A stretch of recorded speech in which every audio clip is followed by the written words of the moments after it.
Welcome back to yet another wonderful episode on how to improve your communication with Vikasit Vidya.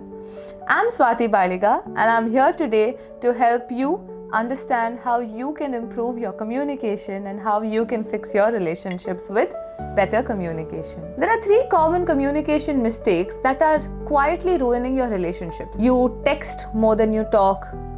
You apologize like you don't mean it and it doesn't fix anything. You say I'm fine when things are actually not. I'm fine. And in between all of this, you feel lost and you feel like people do not understand you. So all of this together is only going to make things worse for you and ultimately you will explode.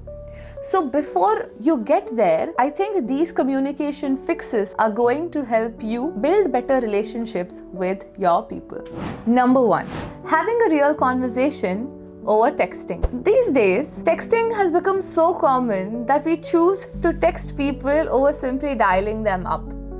See, there is one benefit to it that you will always have evidence of the message, but there are chances that people will not remember the call. But if it's someone that's dear to you or if it's a family member, it's always better to have a real conversation. Because over text, you will have a blank, expressionless face while you're actually texting something like LOL, right? That happens to most of us because we are reacting even before we actually feel it. So you instantly reply in that moment and you just let it go. And that conversation doesn't go anywhere. Rather, sit down and have a real conversation instead of doing it over a message. If it's a crucial discussion that you want to have with someone, don't do it over a message. So that kills out the emotion behind having a real conversation. Rather, just sit with them, spend time with your family, spend time together and have a real conversation. So because your tone is important, your emotions are important, your reaction is important, and all of this connection is built only when you meet a person face to face. You know, I recently saw a couple at a cafe. They were probably on a date. They were on their respective phones instead of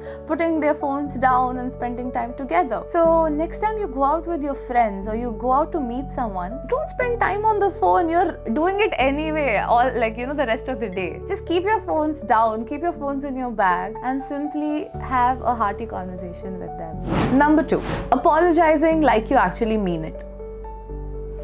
It's not easy, isn't it? It's not easy to apologize well, right? Sometimes you feel ashamed. There's a lot of ego that comes in the way. So apologizing is very, very important in a way that it fixes things. Instead of saying, I did this, but you also, okay, that is going to put off the other person. It's not going to seem like an apology. Rather, own up your mistakes and just apologize, right? You are owning that mistake. So you can tell them that you feel apologetic or you feel wrong, that you are ashamed for doing something and you will not repeat it in the future. And that is going to really, really impress the other person and they will forgive you. And the last one, number 3, having difficult conversations.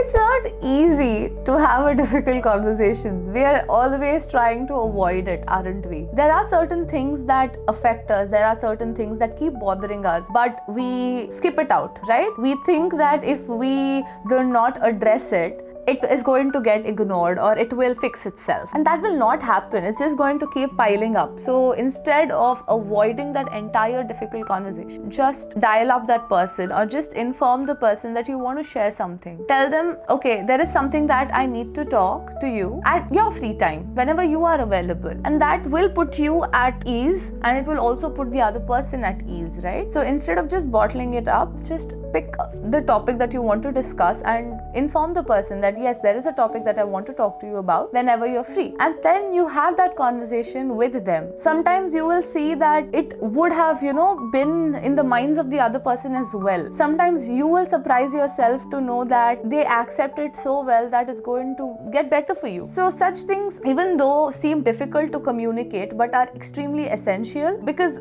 all of us are facing problems. All of us have certain things in mind that we don't talk about. And I feel it is very, very important that we address these issues instead of simply, bottling things up. So how you can do this? Instead of beating around the bush and circling around the issue, simply give them an example of what has happened. or what is it that is affecting you, straight to the point. Especially at your workplace, when this comes up with a senior, most of the times they already know the issue, right? And they might get offended, or that's what you feel, that they will get offended when you point something out. But think of this as a different approach. You voice out the problem and you give a probable solution. So when you do that, the person sitting in front of you is also going to feel like you are taking responsibility for something, or you are helping them out, which will put them at ease a lot, and that will, ease out their mood instantly. So when you have to inform something to your senior, just go to them, pick out the topic, get straight to the point, and give them a probable solution that can help everyone around them. So this is one wonderful way that you can, get what you want at your workplace. So these are the 3 small shifts that you can make, which is going to definitely help you improve your relationship with your people in terms of communication. So communicate better, keep down those phones, have a real conversation, and see how that changes your life.